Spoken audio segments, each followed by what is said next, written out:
오늘은 대우리문답 75문을 읽으면서 거룩하게 하심, 성화에 관하여 상고하겠습니다. 먼저 75문을 고백하기 전에 사소하게 네 군데의 번역을 수정하고 수정된 본문으로 고백하겠습니다. 처음부터 번역을 잘했으면 좋겠는데 왜 나중에 귀찮게 고치게 되냐고요? 번역이 어렵습니다. 참 어렵습니다. 그러니까 이런 수정 작업을 계속 해가면서 나중에 책으로 출판될 때 완성되는 것입니다. 우리 교회는 이 예배 찬송, 그리고 하이델베르크 요리문답, 그리고 우리 교회의 헌장, 이 모든 면에서 독립개신교회의 큰 빚이 있습니다. 그와 마찬가지로 우리의 이 대우리문답 본문도 독립개신교회 한사랑교회의 그 김기찬 목사님의 수고에 큰 빚을 지고 있습니다. 이렇게 번역된 걸 읽기는 참 편한데 영어 원문을 놓고 이런 말로 번역하는 수고가 이만저만이 아닙니다. 네 군데 우리 수정할 곳을 말씀드립니다. 거기 답의 첫 줄, 은혜의 행위이고, 이 행위라는 말을 은혜의 사역이고, 사역으로, 행위를 사역으로 고치겠습니다. 은혜의 사역이고, 이렇게요. 두 번째, 그 다음 쪽 149쪽의 둘째 줄 보면 은덕의 씨가 이렇게 나오지 않습니까? 은덕의 씨, 이 말을, 은덕을 구원의 은혜들로 고칩니다. 그래서 구원의 은혜들의 씨가 이렇게 고치겠습니다. 같은 단어인데 말이 바뀌었으니까 세 번째 같은 줄에 그 은덕들이, 이 말을 그 은혜들이, 은덕을 은혜로 한 글자만 고칩니다. 마지막입니다. 맨 마지막 줄에 새로움에 이릅니다, 이렇게 되어 있지 않습니까? 이것을 새로움에 대하여 살아납니다. 여기 죽고 사는 거거든요, 이게 지금. 그래서 그 죄에 대하여 죽고 생명의 새로움에 대하여 살아납니다. 이렇게 고쳐서 고백하도록 하겠습니다.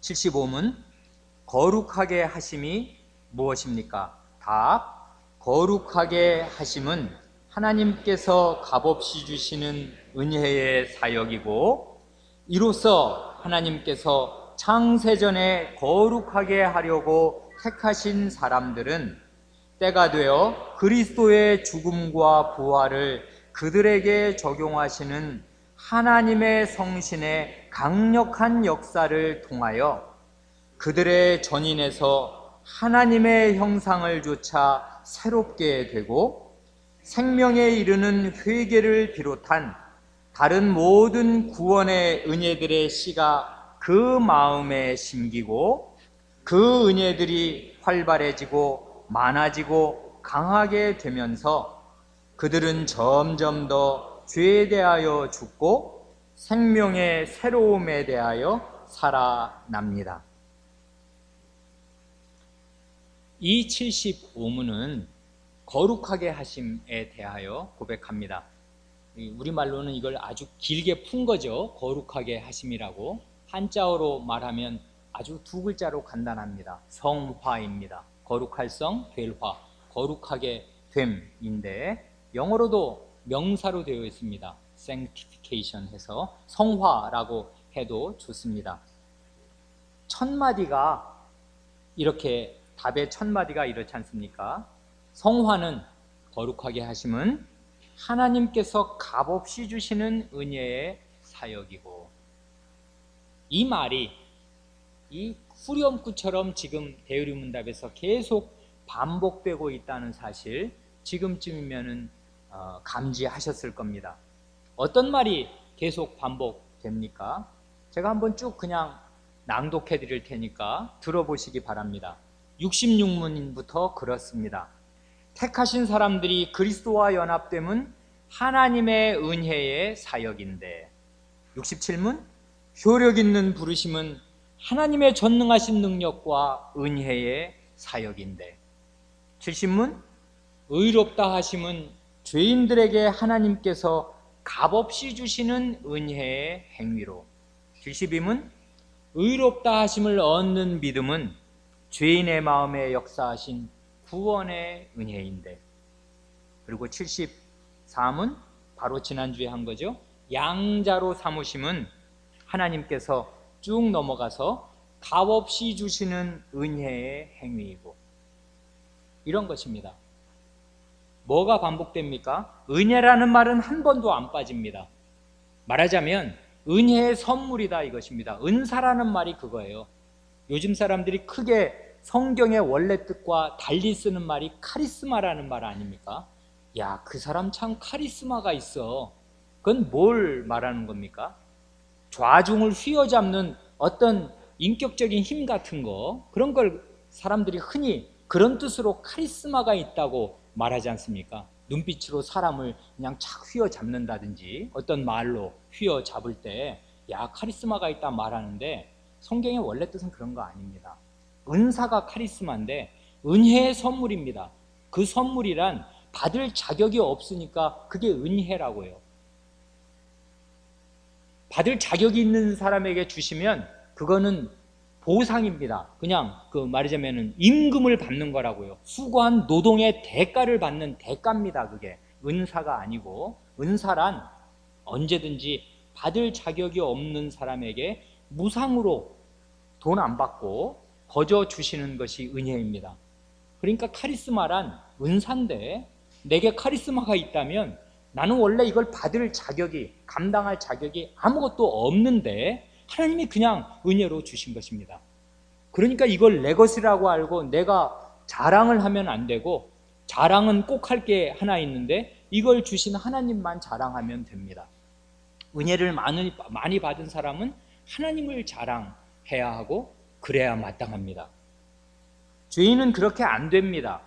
하나님의 은혜를 받아서 은사가 자기 안에 있으면 이게 마치 자기의 자질인 것처럼 생각합니다. 날 때부터 하나님의 은혜를 받으면 그게 은혜인데, 받을 자격이 없는 자에게 주시는 선물인데 이걸 자기의 것으로 오인을 하는 것이죠. 남에게는 그게 없어요. 저는 이렇게 목청이 좋아요. 저 사람은 왜 이렇게 음치야? 하면서 자기가 이렇게 풍선 타고 마음이 붕 올라가는 것입니다. 이게 죄인의 특성이에요. 은사를 자기의 자질로 환치시키는 놀라운 능력이 죄인에게 있습니다. 죄인이기 때문에 그런 것입니다. 그래, 이 말을 자꾸 왜 반복하냐 하면, 구원의 은혜는 어떤 항목이든지, 그게 그리스도와 연합하는 것이든지, 아니면 효력 있는 부르심이든지, 의롭다 하심이든지, 양자로 삼으심이든지, 거룩하게 하심이든지, 어떤 것인지 다 하나님의 은혜입니다. 은혜의 선물이라고요. 이게 왜 이 말을 계속 구구절절 반복해야 되냐면 중요하기 때문에 반복하는 것이고요. 사람들이 그만큼 잘 잊어버리고 착각하기 때문에 못 박아두려는 것입니다. 이 목사님들이, 이 대우리문답을 지으신 분들이 아주 훌륭한 목사님들이 아닐 수가 없어요. 사람들이 어떤 데서 걸려 넘어지는가를 알고서 계속 말하는 것입니다. 특별히 값없이 주시는 은혜의 행위라는 말이 여기 의롭다 하심을 얻는 믿음에서 그걸 아주 중요하게 얘기하거든요. 왜냐하면 믿음은 우리 속에 있는 거거든요.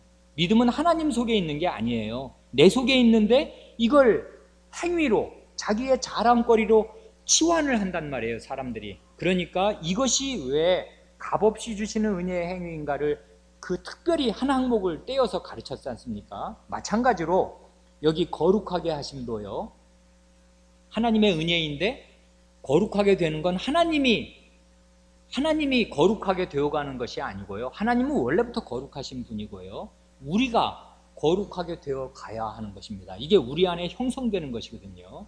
그래서 이런 면에 진보를 보이면 이게 하나님의 은혜인 것을 잊어버립니다. 내가 거룩함에 많은 진보가 있었거든요. 저 사람을 보니까 저 사람은 완전히 초짜예요. 이제 시작이라고요. 한심해 보이죠. 그러면 내가 훨씬 더 높아 보입니다. 이런 착각을 하지 않도록 여기서 값없이 주시는 하나님의 은혜의 사역이다, 거룩하게 하심이. 그것을 못 받고 시작하는 것입니다. 이것을 잘 새기는 것이 대단히 중요합니다. 이게 교회 오래 나온 사람일수록 이것을 잊어먹기가 쉽습니다. 그 다음 이렇게 세 쪽을 넘겨보시면 어떻습니까? 증거 선고의 양이 아주 많습니다. 그렇죠? 세 쪽에 걸쳐서 거의 매 쪽 3분의 2에 육박하는 많은 증거 선고가 있습니다. 왜 그렇겠습니까? 왜 이렇게 성경 구절들이 많이 달라붙은 것입니까? 예수님을 믿고 난 다음에 주님의 품에 잠들 때까지 우리의 전 생애를 관통하는 화두가 있다면 바로 이 주제, 거룩하게 하심, 성화가 예수 믿고 난 다음에 죽을 때까지의 우리 생활을 다 묶을 수 있는 주제이기 때문에 그렇습니다. 그래, 예전에 언제 제가 한번 우리 성경 계시의 그 구조가 알기 쉽게 표현하자면 마른 목골식으로 되어 있다 하고 말씀드린 적이 있습니다. 성경은 이 성경 전체를 이렇게 펴서 쭉 다 읽으면 성경은 맨 처음에 창세 때의 일과 맨 마지막 그리스도께서 다시 오시고 난 다음에 새하늘과 새 땅에 살게 되는 때의 일은 조금만 다룹니다. 마름모로 되어 있어, 이게 무슨 다이아몬드처럼 이 마름 목골식으로 되어 있어서 맨 처음과 맨 마지막은 계시의 양이 엄청 적습니다. 그저 믿을 수 있는 아주 최소한의 만큼만 주어집니다. 그 나머지 통통한 이 가운데 건 전부 뭡니까? 역사, 타락 이후의 인류 역사에 대해서 많이 말한다고요. 맨 처음과 맨 마지막은 아주 적게 말합니다. 이런 게 성경 계시의 그 양적인 특징입니다. 중요한 거를 많이 말하는 것입니다. 왜요? 타락한 이후에 인류가 어떻게 죄에 떨어져 있고 여기서 어떻게 구원을 받아서 어떻게 살아서 이 종말의 완성에 들어가느냐 하는 그 과제 상황이 중요한 거거든요. 이 중요한 걸 하나님이 중요하게 다루시는 것입니다. 그렇다고 해서 이 창조나 맨 마지막 완성이 중요하지 않은 것이 아닙니다. 당연히 중요하죠. 그러나 이 가운데가 우리의 현실의 대부분이기 때문에 이 인류 역사의 현실을 성경은 많이 다룹니다. 그와 꼭 마찬가지로 의롭다 부르심 중요합니다. 의롭다 하심 중요합니다. 그런데 그건 과거에 이루어진 거라고요. 우리가 알지도 못하는 사이에. 그러잖아요. 우리를 자녀로 부르시는 거 하나님께서 언제 한번 과거에 딱 부르신다고요. 우리를 의롭다고 하신다고요. 그런데 우리의 실제 생활은 다 어디에 걸려 있냐면 거룩하게 하시는 이 은혜를 어떻게 받아서 실제로 거룩하게 변모되어 가느냐, 여기에 우리 일생이, 신자의 일생이 걸려 있습니다. 그러니까 이렇게 증거 선고가 많은 것입니다. 그러니까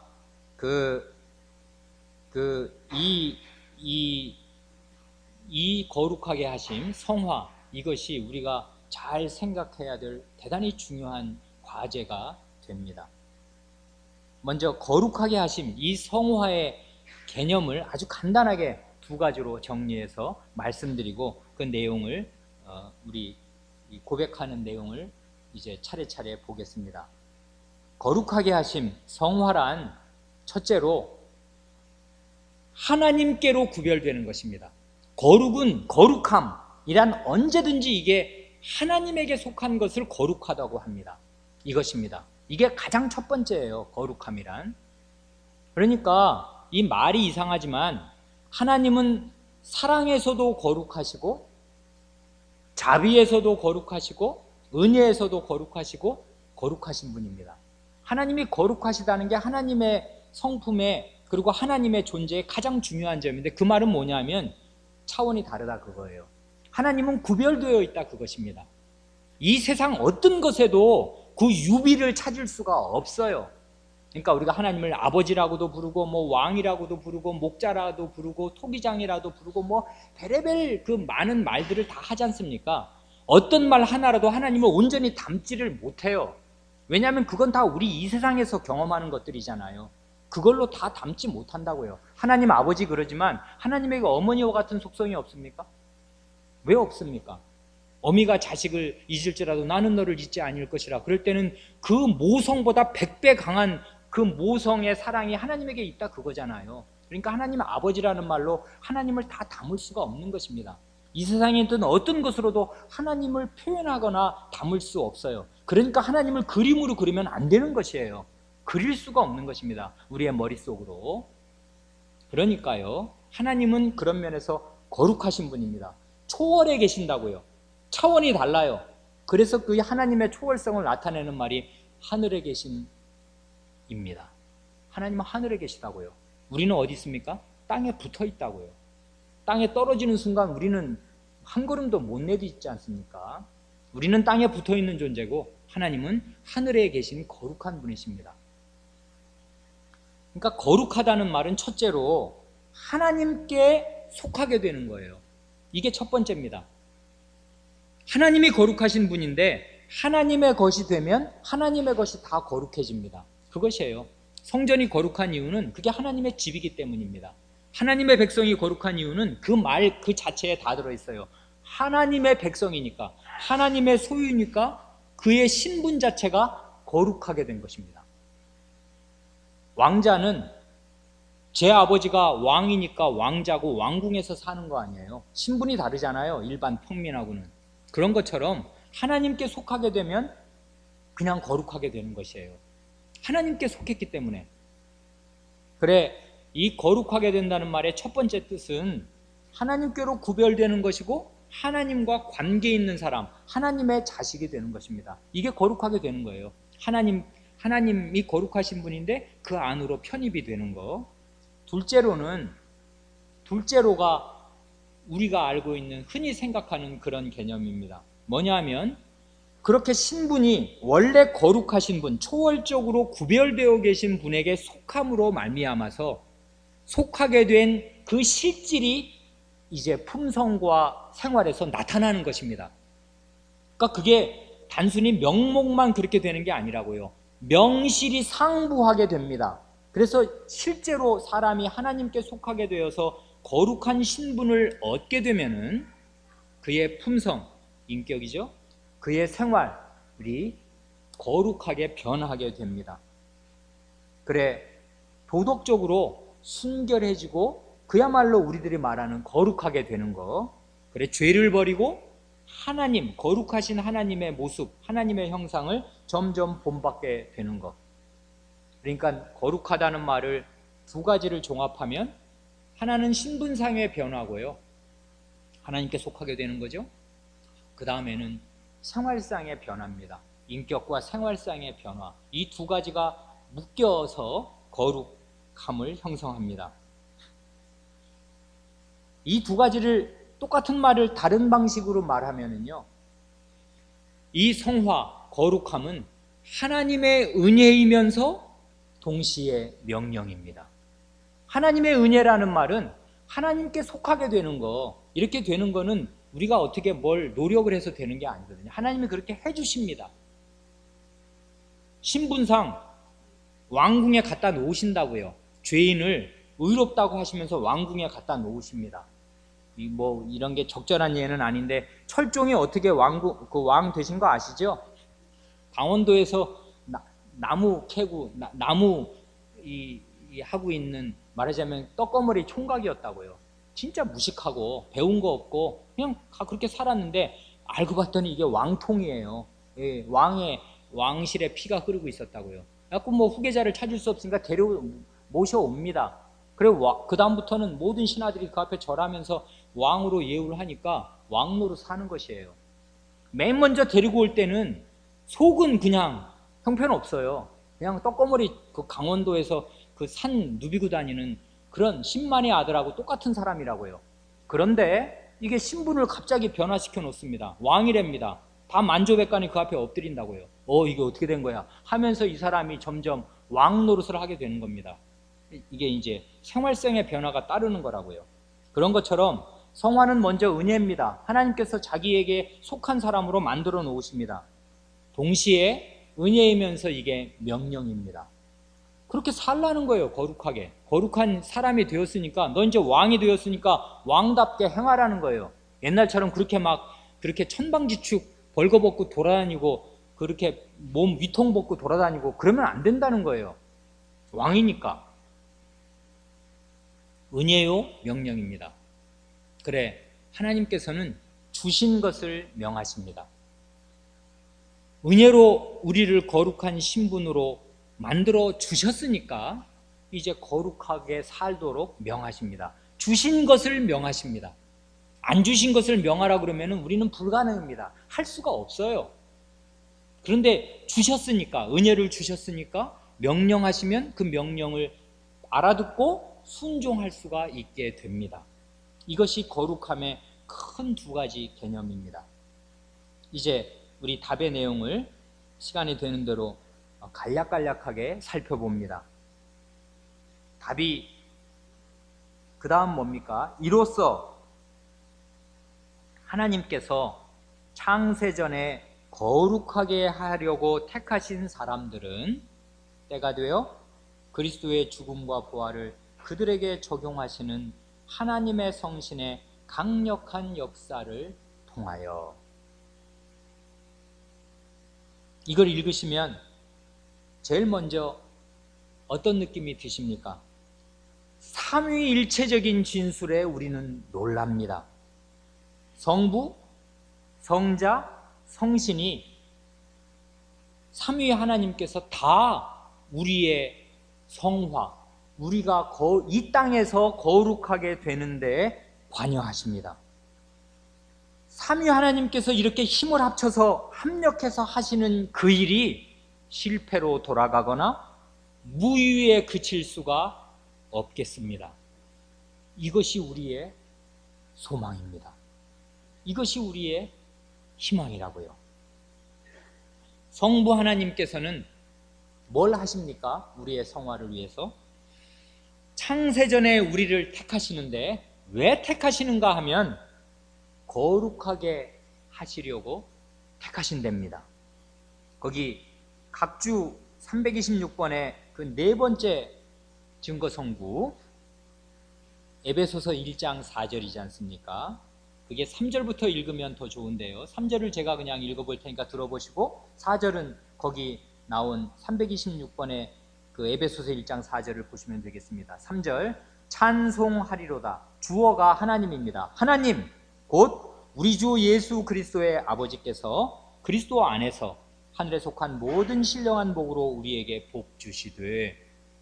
그 다음 4절 이게 하나님이 주어로 여전히 살아있고 곧 창세전에 그리스도 안에서 우리를 택하사 우리로 사랑 안에서 그 앞에 거룩하고 흠이 없게 하시려고. 여기 보면 창세전에 여기선 그리스도가 나오지 않습니까? 우리를 거룩하게 하시는데 그리스도가 관련됩니다. 그리스도 안에서 우리를 창세전에 택하십니다. 그 이유는 거룩하고 흠이 없게 하시려고 우리를 택하십니다. 하나님의 선택의 목적은 우리의 성화입니다. 그러니까 거룩하게 되는 일이 이게 가벼운 일이 아니고 선택사항이 아닙니다. 필수예요. 창세전에 하나님의 원대한 계획의 핵심입니다. 선택의 목적이라고요. 우리의 성화가. 그리고 한 가지가 더 있습니다. 그 바로 윗구절 세 번째 구절 데살로니가 후서 2장 13절이지 않습니까? 여기에서는 거룩하게 하심을 성신과 하나님께서 성신과 관련시키십니다. 보겠습니다. 주의 사랑하시는 형제들아, 우리가 항상 너희를 위하여 마땅히 하나님께 감사할 것은, 그 다음부터 중요한데, 하나님이 처음부터 너희를 택하사, 이거잖아요. 하나님이 창세전부터 너희를 택하신 것은 성신의 거룩하게 하심과 진리를 믿음으로 구원을 얻게 하십니다. 이것입니다. 아까는 우리의 거룩함을 하나님께서 그리스도와 관련시키셨는데 여기에서는 성신과 관련시키셨습니다. 성부, 성자, 성신이 다 우리의 거룩함과 관련됩니다. 이게 하나님의 선택의 목적임을 우리는 기억해야 합니다. 그 다음에 성부 하나님은 그렇게 하시고요. 성자 하나님은 우리의 거룩함을 위해서 뭘 하십니까? 예수 그리스도 성자 하나님께서는 죽음과 부활로 우리의 성화에 토대를 마련하십니다. 어떻게 마련하시는가요? 우리가 예수 그리스도를 믿으면은 그리스도의 죽음과 부활에 연합됩니다. 그래서 죄에 대해서 죽고 하나님에 대해서 부활하는 살아있는 사람이 됩니다. 이것에 대해서는 답의 맨 마지막 구절이 얘기해 주니까 그때 가서 좀 더 자세히 말씀드리겠습니다. 거기 첫 번째 증거 선구가 있지 않습니까? 각주 325번 로마서 6장 4절로 6절입니다. 오늘 우리가 하나님 말씀을 길게 읽었는데 대단히 중요한 로마서 6장은 얼마나 중요한 성경인가요? 3절부터 제가 읽고 4, 5, 6절을 거기 나온 325번을 첫 번째 증거 선구를 보시면 되겠습니다. 3절 무릇 그리스도 예수와 합하여 세례를 받은 우리는 그의 죽으심과 합하여 세례 받은 줄을 알지 못하느뇨? 그리스도와 연합하는 세례라 합니다. 세례의 명칭이 의미심장합니다. 세례 받은 사람은 뭐 때문에 세례 받은 거냐? 그리스도와 한 몸이 되려고, 그리스도와 연합하려고 세례 받은 거다, 그것입니다. 그래서 근데 그 그리스도와 연합하는 세례를 이제 바울 사도는 놀라운 선생님으로서 이렇게 나누어서 가르칩니다. 4절 그러므로 우리가 그의 죽으심과 합하여 세례를 받음으로, 그리스도와 합하여 받는 세례는 첫째로는 그의 죽으심과 합하여 받는 세례가 됩니다. 그래서 그리스도와 합하여 죽으심과 합하여 세례를 받음으로 그와 함께 이제 죽고 장사됩니다. 그렇게 되는 이유가 있는데 이는 아버지의 영광으로 말미암아 그리스도를 죽은 자 가운데서 살리심과 같이 우리로 또한 새 생명 가운데 행하게 하려 함이니라. 5절은 4절의 반복이면서 요약인데 만일 우리가 그의 죽으심을 본받아 연합한 자가 되었으면 또한 그의 부활을 본받아 연합한 자가 되리라. 이것입니다. 그리스도와 연합하여 함께 죽고 그리스도와 연합하여 하나님에 대해서 함께 사는 것, 새 생명 가운데 행하도록 함께 사는 것. 마지막 6절이죠. 우리가 알거니와. 이 말은 말씀드린 대로 바울 사도가 특징적으로 아주 중요한 도리를 얘기할 때마다 하는 버릇과 같은 말입니다. 이런 거 모르냐? 하나님 백성인데 모르냐? 하나님 백성이라면 다 알아야 되는 주지의 사실 아니냐 하는 뜻을 담아서 우리가 알거니와 이렇게 하는 것입니다. 우리가 유명하게 아는 구절, 우리가 알거니와 하나님을 사랑하는 자 곧 그 뜻대로 부르심을 입은 자들에게는 모든 것이 합력하여 선을 이루느니라 할 때도 우리가 알거니와 그러잖아요.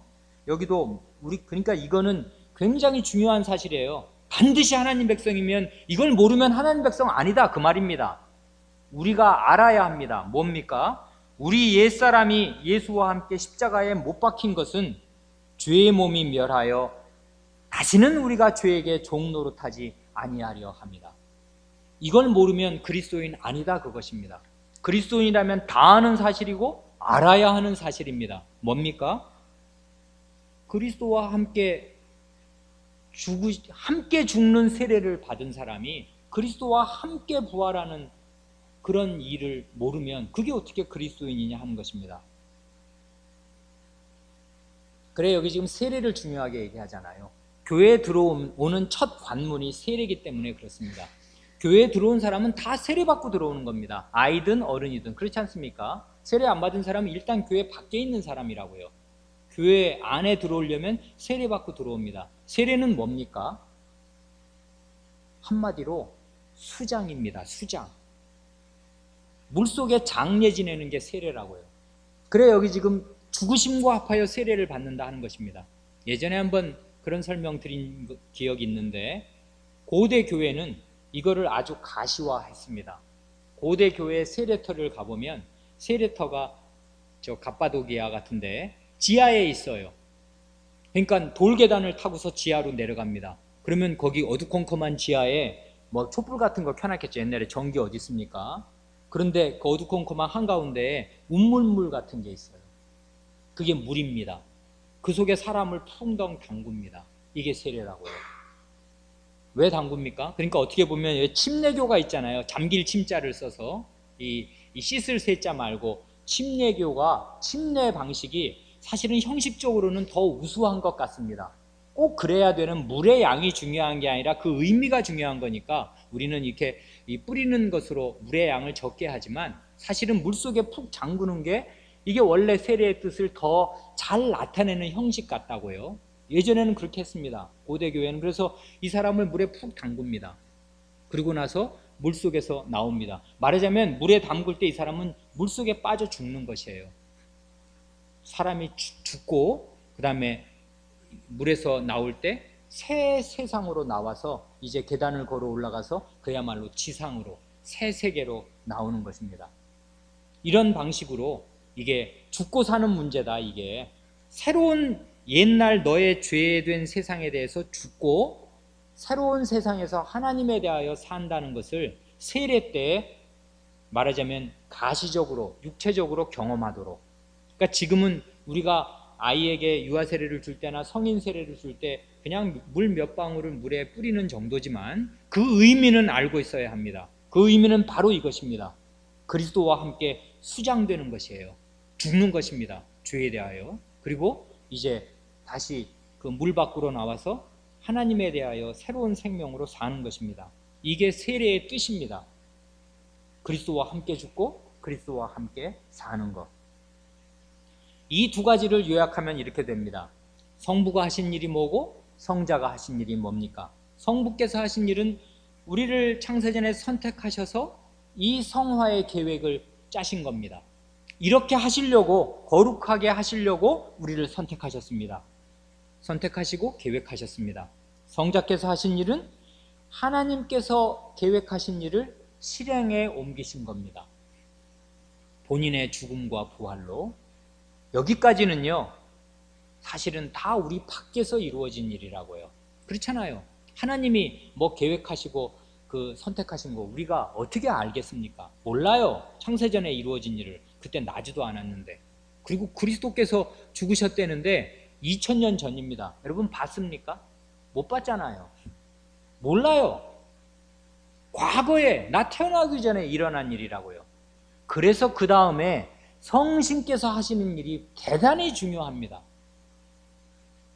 성부와 성자께서 하신 성부의 계획과 성자의 실행을 우리에게 적용시켜 주시는 그 결정적이고 귀한 일을 성신께서 하십니다. 어떤 식으로 적용시켜 주십니까? 두 가지 방식으로 적용시켜 주십니다. 일단 뭘 적용시켜 주시느냐 하는 게 중요한 건데, 뭘 적용시켜 주시냐면 2000년 전에 우리에게는요, 2000년 전에 일어난 남의 나라에서, 저 팔레스타인에서, 그래서 제가 그 어떤 사람들, 너무 어린 사람이 신앙 고백을 하면 가끔 물어봅니다. 얘 마음을 흔들어서 제대로 복음을 깨닫고 있나 물어보려고. 야, 2000년 전에 저 어디 팔레스타인 한 구석에서 죽은 30대 남자가 어떻게 네 죄를 씻냐? 그게 말이 된다고 생각하냐? 어떻게 그게 가능하냐? 남의 나라에서 너 태어나기 전에 죽은 남자가 어떻게 네가 오늘 지은 죄를 어떻게 씻는단 말이냐? 그걸 어떻게 믿을 수가 있냐? 물어봅니다. 어떻게 그게 가능하겠습니까? 성신이 없으면 그건 다 불가능한 일이라고요. 성신께서 그것을 우리에게 적용시켜 주셔야 그리스도의 죽으심과 부활이 우리의 것이 된다고요. 성신께서 강력한 능력으로 이 일을 우리에게 행하십니다. 그런데 우리 밖에서 행하시는 게 아니라 우리 안에서 행하십니다. 그래서 이게 효력 있게 된다고요. 어떻게 행하십니까? 이렇게 행하신다고요. 두 가지 방식으로 성신께서 먼 옛날에 남의 나라에서 이루어진 그 일을 내 것이 되게 하시는데, 이런 방식으로 내 것이 되게 하십니다. 거기 각주 326번 두 번째 성구가 뭡니까? 빌립보서 2장 13절이잖아요. 뭡니까? 너희 안에서 행하시는 이는 하나님이시니 자기의 기쁘신 뜻을 위하여 너희로 소원을 두고 행하게 하시나니. 이게 중요한 건데요. 이게 마음 안의 작용입니다. 거룩한 소원을 주십니다. 이게 성신께서 하시는 일입니다. 성신이 그 안에 계신 사람은 이 성화를 이루어야겠다는, 내가 거룩하게 살아야겠다는, 하나님의 자식이니까 하나님의 자식답게 살아야겠다는 소원이 일어납니다. 이건 아무도 못 막는 것이에요. 하고 싶은 걸 하는 것이에요. 소원이, 우리의 소원은 통일이 아니라 우리의 소원은 성화입니다. 이 성화를 이루어야겠다는 소원을 주신다고요. 왜? 하나님이 우리 안에서 행하신다고요. 성신 하나님께서 우리의 마음 안에서 행하십니다. 그래서 하나님의 기쁘신 뜻을 이루고야 마십니다. 근데 그게 하나님의 그 억지로 그냥 사람 마음을 휘어잡아가지고 무슨 정신을 무슨 뭐 최면 걸어놓고 이렇게 휘두르고 하는 게 아닙니다. 우리의 마음에 소원을 주시니까 이게 성신의 그 사역을 잘 분별하지 못하는 사람은 이게 내가 지금 마음을 먹어서 이렇게 되는 건지 성신께서 내게 좋은 마음을 주셔서 이렇게 되는 건지 구별이 안 갑니다. 그 구별 못해요. 왜냐하면 마음은 하나인데 성신이 이 마음을 움직여 주신 건지 내가 마음을 먹은 건지 알게 뭐예요? 모릅니다. 그럴 만큼 성신께서 우리의 영과 하나가 되셔서 우리의 마음에 거룩한 소원을 형성하시고 그 소원대로 행하게 하시는 거라고요. 그러니까 하나님께서 우리 그 자녀에게 베푸시는 은혜는 확실합니다. 그리고 현저하게 실제로 나타나요. 마음의 변화로 나타납니다. 또 한 가지가 있어요. 거기 326번에 두 번째 성구가 빌립보서 2장 13절이라면 첫 번째 성구는 뭡니까? 그게 에스겔서라고요. 지난번에도 한번 이거 자세히 말씀드린 적 있는데 에스겔 36장 27절은 굉장히 중요한 성구입니다. 이게 신약 백성이라면 이거 모르면 안 되는 성구인데 24절부터 28절까지를 함께 읽어야 제대로 이해할 수 있습니다. 성경은 언제든지 중요한 구절은 앞뒤를 읽어야 되는 거 아니에요? 24절부터 봅니다. 에스겔이 언제 활동한 사람이에요? 다 아시잖아요. 나라가 망했다고요. 그래, 바벨론으로 끌려갔습니다. 그런 가운데 이제 이 사람이 제사장 출신인데 뭐 제사장이라고 해봐야 아무 소용 없어요. 왜냐하면 남의 나라 노예로 끌려갔는데 제사장이 어디 있고 성전이 없는데 제사장이 무슨 필요가 있으며 제사장이면 뭐 합니까? 그런데 이 사람이 하나님의 예언자로서 하나님의 말씀을 받습니다. 새 언약을 받습니다. 이런 언약입니다. 이런 겁니다. 24절 내가 너희를, 이게 여호와 하나님의 말씀이지요. 내가 너희를 열국 중에서 취하여 내고 열국 중에서 모아 데리고 고토에 들어가서 뭡니까? 해방을 주신다는 거예요. 이제 열국 가운데 다 흩어졌어요. 이 나라 뿔뿔이 그냥 이 산지사방으로 저기 메소포타미아 지역 여러 지역으로 흩어졌습니다. 그런데 그런 열국 가운데서 하나님이 하나님의 백성을 취하여 내시고 모아서 데리고 고토, 이 사람들의 고토가 어디입니까? 고향 예루살렘으로 데리고 가신답니다. 이제 나라가 회복되는 겁니다. 고향으로 돌아오는 겁니다. 귀향입니다. 예루살렘으로 돌아옵니다. 25절이죠. 그 다음에 이게 세례를 말한다고요. 맑은 물로 너희에게 뿌려서 너희로 정결케 하되 곧 너희 모든 더러운 것에서와 모든 우상을 섬김에서 너희를 정결케 할 것이며, 하나님의 구원이 먼저 선행되는 겁니다. 이 사람들이 회개했다고 구원해 주시는 거 아니에요. 하나님께서 먼저 구원해 주십니다. 이 사람들이 회개했다고 뭐 출애굽에서 애굽에서 건져 주셨습니까? 아닙니다. 하나님이 언약을 하셨고 그 언약을 그냥 이행하셔서 그냥 끌어내신 거예요. 어린 양의 피로. 출애굽도 그렇게 이루어졌듯이 두 번째 출애굽이라고 말할 바벨론 포로도 그렇게 이루어집니다. 하나님께서 먼저 고토로 이렇게 데리고 오십니다. 주권적으로 구원을 베푸신다고요. 그런데 이 사람들은 속이 여전히 더러워요. 갑자기 노예 생활하다가 구원받아서 고토로 왔으니 뭐 변할 게 뭐가 있어요. 속은 예전 그대로입니다. 애굽에서 살던 그 모습, 또 바벨론에 살던 그 모습 그대로입니다. 많은 하나님께서 구원해 주십니다. 그래놓고 그 사람을 씻으십니다. 세례의 물로, 맑은 물로 씻으십니다. 뭘 씻으십니까? 죄와 우상 숭배의 마음을 씻으십니다. 죄의 핵심은 우상 숭배고, 하나님만 섬기지 않고 다른 것들을 마음에 의지를 둔 거거든요. 그러다가 망한 거 아니에요. 그 꼴이 된 거 아니에요. 그 마음을 원천적으로 씻어주신다고요. 그래서 마음을 정결하게 해서 모든 더러운 거, 우상 숭배하는 데서 정결하게 해주십니다. 이게 세례의 뜻입니다. 죽는 거예요. 죄와 우상에 대해서. 이제 그거와 나는 상관없다, 이렇게 되는 것입니다. 그 다음이 26절인데 26절이 얼마나 중요한지 모릅니다. 또 새 영을 너희 속에 두고 새 마음을 너희에게 주되 너희 육신에서 굳은 마음을 제하고 부드러운 마음을 줄 것이며. 이게 새 언약인데, 새 언약의 핵심은 27절에 나오지만 27절은 26절과 붙어 있습니다. 새 언약의 핵심이라는 게 뭡니까? 마음의 변화예요. 한마디로 마음이 안 변화되면 그 사람 새 언약 백성 아닙니다. 신약 백성이 아니에요. 구약에 살아도 망할 그 백성으로, 우상과 죄를 간직한 그 백성으로 그대로 사는 겁니다. 새 언약 백성의 마음은 뭐냐면 새 영, 새 마음인데, 새 영, 새 마음의 특징은 뭐냐면 굳은 마음이 아니라 부드러운 마음입니다. 바로 이거예요. 이 굳은 마음인 돌 같은 마음이라고 그랬잖아요. 원문을 보면 그렇습니다. 돌 같은 마음을 제해버리고 부드러운 마음, 살 같은 마음. 이건 아주 어린아이도 알 수 있게요. 이 돌하고 자기 맨살하고 비하면 어때요? 돌은 딱딱하고 우리 살은 보들보들 하잖아요. 특히 어린아이 살. 하나님께서 돌같이 딱딱한 마음을 없애버리고 살처럼 부드러운 마음을 주시겠다.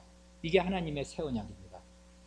그런 새 언약의 마음 위에 하나님이 마지막으로 이걸 주십니다. 뭡니까? 27절. 또 내 신을 너희 속에 두어. 새 마음과 성신, 이게 새 언약입니다. 새로운 마음은 부드러운 마음. 뭐에 대해서 부드럽겠습니까? 하나님의 말씀에 대해서 부드러운 거예요. 그전에는 그렇지 않거든요. 하나님의 말씀이 전해지는데 한사코 거부합니다. 왜냐하면 그렇게 하면 망한다는 거예요. 딴 나라 보라는 거예요. 그렇게 하나님 말씀 믿고 뭐 하나님 믿어봤더니 좋은 게 뭐람? 우리 사는 건 늘 이렇게 지지고 볶고 이게 사는 거냐? 사람 사는 거냐? 하면서 하나님 말씀을 열심히 전해도 안 받습니다. 마음이 굳어져 있어요. 돌처럼. 안반이 형성되어 있는 것이에요. 아니면 길가처럼 된 것입니다. 하나님 말씀이 떨어지는데 열매를 맺을 수가 없어요. 마음이 단단해져 있어가지고. 이런 사람은 구약 사람입니다. 지금 2000년 오늘 살아도 구약 사람입니다. 바벨론 포로로 잡혀갈 사람입니다. 그런데 그런 사람의 마음을 부드럽게 하여 주십니다. 그리고 거기에 성신을 주십니다. 이게 두 가지가 하나라고요. 사실은 성신을 받은 사람은 마음이 부드러워집니다. 동시에 부드러워진 마음에 성신이 오십니다. 죄인은 회개하기 때문에 마음이 부들부들하다고요. 하나님의 말씀하시면 부들부들 떱니다. 아, 이게 하나님의 말씀이다. 맞지, 그렇지, 그래, 이게 유일한 진리지. 그 말씀을 꼭 의지합니다. 부드러운 마음으로. 그 씨는 딱딱하잖아요. 딱딱한 게 이 부드러운 이 흙 속에 떨어지면 거의 싹이 나고 이렇게 해서 열매를 맺지 않습니까? 땅이 딱딱하게 굳어 있으면 씨가 떨어져 봐야 아무 소용 없는 거 아니에요? 그래, 성신께서 이 새 마음 가운데 오셔서 어떻게 되는고 하니 결정적인 게 이건데, 너희로 내 율례를 행하게 하리니 너희가 내 규례를 지켜 행할지라.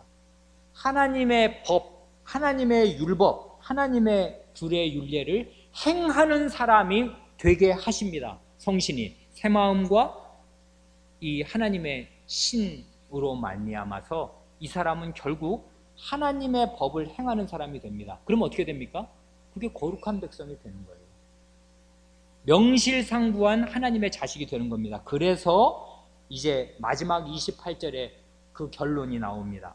내가 너희 열조에게 준 땅에 너희가 거하여, 땅이 이제 땅을 되찾은 거죠. 하나님 나라의 한 기둥이 살아난 거죠.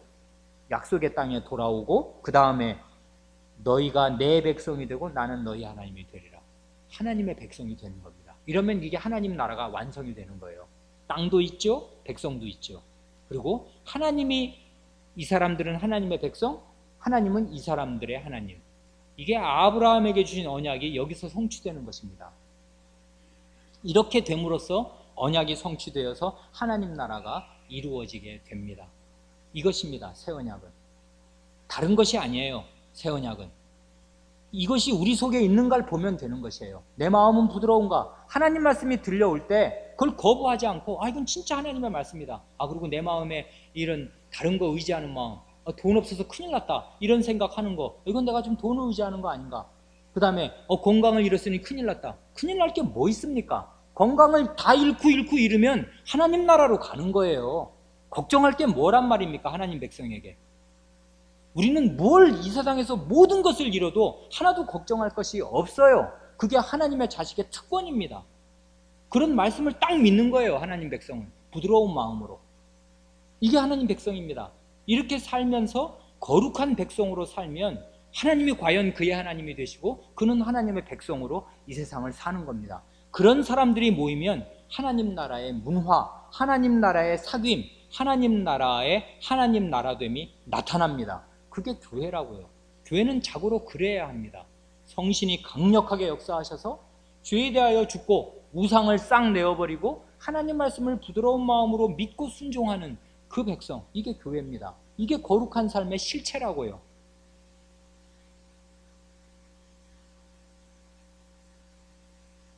이게 성신께서 하시는 일입니다.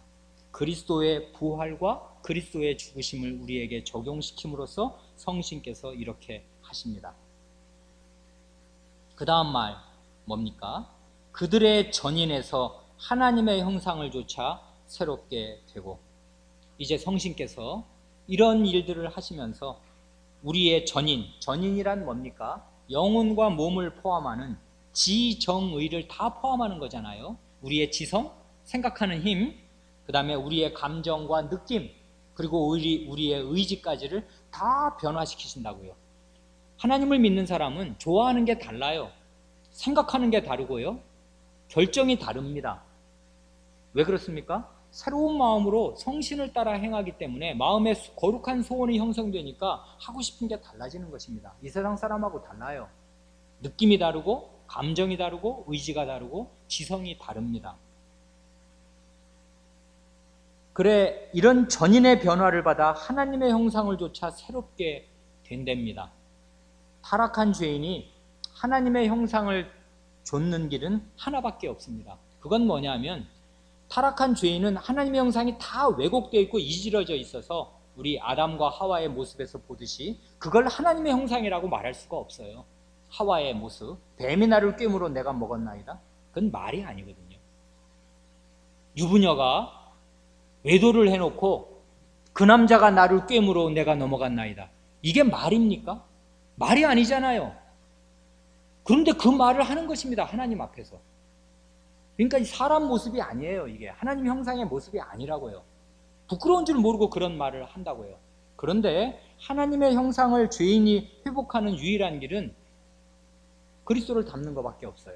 그리스도를 믿음으로, 그리스도가 유일하게 하나님의 형상이거든요. 이 죄 많은 땅에 오셔서 유일하게 하나님의 형상으로 사시고 하나님의 형상을 드러내셨습니다.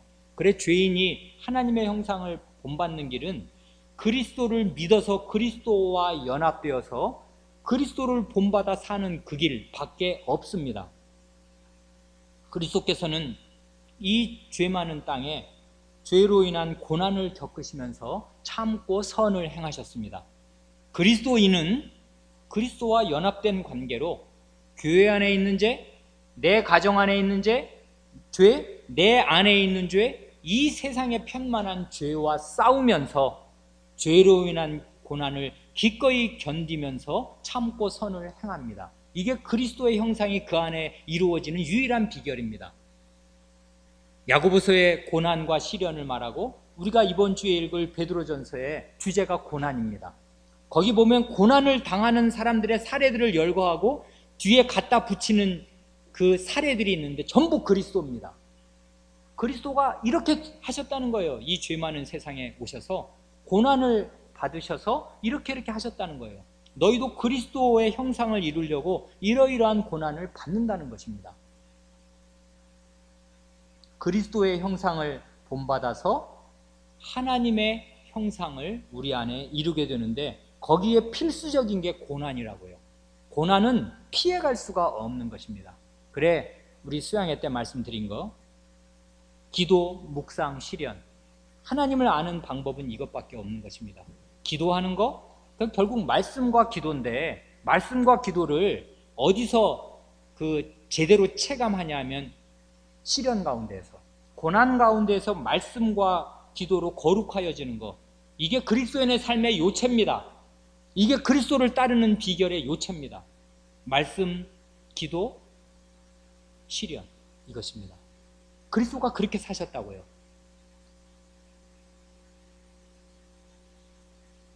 그래 생명에 이르는 회개를 비롯한 다른 모든 구원의 은혜들의 씨가 그 마음에 심기고 참되게 회개하는 것이에요. 믿는 이 거룩하게 되는 비결은 이게 제일 첫 번째 생명에 이르는 회개를 꽂지 않습니까? 루터 선생이 95개조 그 중세 암흑을 로마교회 암흑을 깨뜨린 그 종교개혁의 시발점이 된 95개조 제1항 우리의 주요 선생이신 그리스도께서 회개하라 말씀하셨을 때 그 말씀은 우리의 일생이 회개하는 일생이 되어야 한다는 뜻이다. 우리의 일생이 회개하는 일생이 되어서 우리 마음에 있는 죄와 우상을 계속 내어버리고 회개를 하는 것입니다. 이름으로써 우리의 거룩함이 이루어집니다. 그 다음 그 은혜들이 활발해지고 많아지고 강하게 되면서 그들은 점점 더 죄에 대하여 죽고 생명의 새로움에 대하여 살아납니다. 죄에 대하여 죽고 생명에 대해서 살아난다는 건 이건 비유적인 표현이잖아요. 죄에 대해서 죽으면 어떻게 된다는 겁니까? 죽으면 뭐 어떻게 돼요? 죽으면 목숨이 끊어진다 이겁니까? 이건 아니라고 비유라고요. 죽으면 관계가 끊어지는 걸 말하는 거잖아요. 상관없다 이런 거지 않습니까? 죄에 대해서 죽는다는 말은 죄와 관계가 끊어져서 죄와 상관이 없이 된다 이 말입니다. 죄가 내게 영향도 못 미치고 내가 죄를 좋아하지도 않고 그런 것입니다. 관계가 끊어지는 거, 멀어지는 거 이런 걸 죄에 대해서 죽는다고 표현하는 거라고요. 이건 비유적인 말입니다. 그러니까 그리스도인이 죄와 점점 멀어지는 삶을 성신으로 말미암아 살고 거룩한 소원을 품고 새로운 마음으로 하나님의 말씀을 따라 삶으로 거룩한 소원을 품어서 하나님의 말씀을 지키고 살면 죄와 점점 우상과 점점 멀어지고 상관이 없는 삶을 살게 됩니다. 이것이 성화의 요체입니다. 간단하게 한 말씀만 더 드리고 마칩니다. 어떻게 거룩하게 됩니까? 어떻게 성화를 이룹니까? 말씀과 기도로 이루어지는 것이에요. 주님께서 이렇게 말씀하십니다. 요한복음 17장 17절 저희를 진리로 거룩하게 하옵소서. 아버지의 말씀은 진리니이다. 아버지의 말씀, 하나님의 말씀, 진리로 우리가 거룩하게 되는데 아주 흥미진진한 사실은 이 말씀으로 기도하셨다는 거예요. 이게 그리스도의 기도의 제목이라고요. 이렇게 되게 해달라고 기도하신다고요. 그리스도가 말씀과 기도로 거룩하여지는 것입니다. 그래 디모데 전서 4장 5절 하나님의 말씀과 기도로 거룩하여짐이니라. 하나님의 말씀을 자꾸 가르치고 자꾸 배워서 깨닫게 하심으로써 마음과 태도가 변화되는 것이에요. 이렇게 하는 것이 거룩하게 하시는 주님의 방식입니다. 기도는 왜 필요하냐고요? 그 과정에서 부족한 게 자꾸 드러나고 능력 없고 지혜 없는 것이 자꾸 드러나니까 하나님께 가서 부르짖는 것입니다. 그런데 기도를 하는 사람과 안 하는 사람의 결정적인 차이가 그것입니다. 이건 아무리 얘기해봐야 아무 소용이 없어요. 해봐야 압니다. 막막한 그 기도의 골방에서 아무도 없는 가운데 자기 양심의 가장 밑바닥에서 자기의 마음 가장 심오한 그 지점에서 하나님의 눈을 봅니다. 하나님과 딱 마주 앉는 것입니다. 기도라는 것은 언제든지 그런 거잖아요. 그렇게 되면 그 전에는 다른 사람이 미워요. 기도하기 전까지는 부부싸움을 열심히 합니다. 세상에 그렇게 말하자면 남의 속을 뒤집어 놓는 말을 할 수가 있어? 도저히 용서가 안 된다. 용서가 안 됩니다, 실제로. 그런데 하나님 앞에 갑니다. 하나님하고 딱 둘이 마주 앉습니다. 이러면 모든 게 달라져요. 이걸 그리스도인은 아는 것입니다. 모든 게 달라집니다. 내가 잘못 생각했구나. 이렇게 되는 것이에요. 그래서 사람은 기도해야 거룩해집니다. 왜냐하면 그건 기도 자체가 무슨 기도를 많이 하면은 그의 말하자면 공력이 쌓아져 가지고 거룩해지는 게 전혀 아니고요. 그런 생각으로 기도하는 사람은 완전히 기도를 거꾸로 이용하는 거니까 점점 더 세속적인 사람이 될 뿐입니다. 40일 기도했네, 금식했네, 어쩌네 하는 사람들 다 헛것입니다. 그러나 참되게 기도하면 자기 양심이 하나님을 뵌다고요. 그러면 다른 사람 핑계가 안 나옵니다. 모든 문제는 내게 있습니다. 자기의 죄된 모습이 벌거벗은 것처럼 하나님 앞에 드러나서 참되게 회개하게 됩니다. 하나님의 눈을 볼 때, 자기 양심의 눈으로 하나님을 직시하게 될 때 하나님 앞에서 자기가 참되게 회개하고 자기의 연약함, 자기의 너무나 형편없음을 하나님 앞에 부르짖게 된다고요. 그래서 하나님의 말씀을 깨달아서 어려움 가운데 참고 선을 행하게 되는 것입니다. 말씀, 기도, 시련, 이것이 그리스도께서 가신 길이고 우리가 거룩하게 되는 유일한 비결입니다.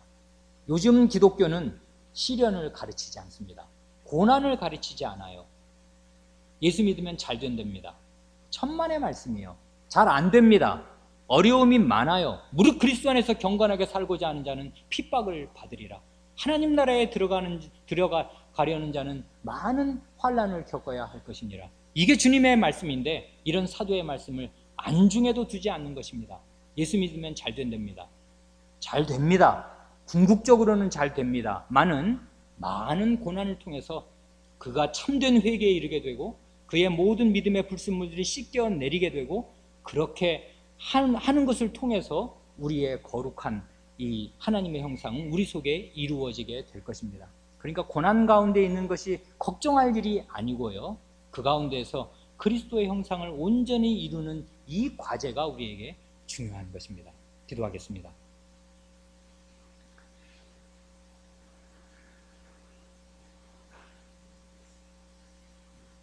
하나님 아버지, 저희를 거룩하게 하시려고 하나님의 자식다웁게 멋진 사람들이 되게 하셔서 과연 영원한 생명을 누리고 영원한 생명을 즐기는 사람들이 되게 하시려고 이 눈물골짜기 같은 세상에서 저에게 많은 고난을 허락하시며 죄로 인한 고난을 겪게 하시며 죄와 싸우게 하시고 그리하여 저희 안에 있는 이 넘치는 죄악을 씻고 또 씻게 하시며 저희 가정과 저희의 자식과 배우자며 저희의 형제 자매며 교회 안에 있는 형제와 자매들이며 이 세상에서 편만하게 있는 이 죄와 싸우고 죄로 인한 고난을 겪으면서 겸비함을 배우게 하시고 그럼으로써 저희 속에 그리스도의 형상이 이루어지게 하시오니 이런 하나님의 경륜을 잘 깨달아서 성신의 인도를 잘 받아 죄에 대하여 죽고 하나님에 대하여 살게 하시며 그리스도의 죽음과 부활에 연합한 사람으로 세례받은 사람의 참뜻을 이루며 살 수 있게 하시옵소서. 우리 구주 예수님의 이름으로 기도하옵니다. 아멘.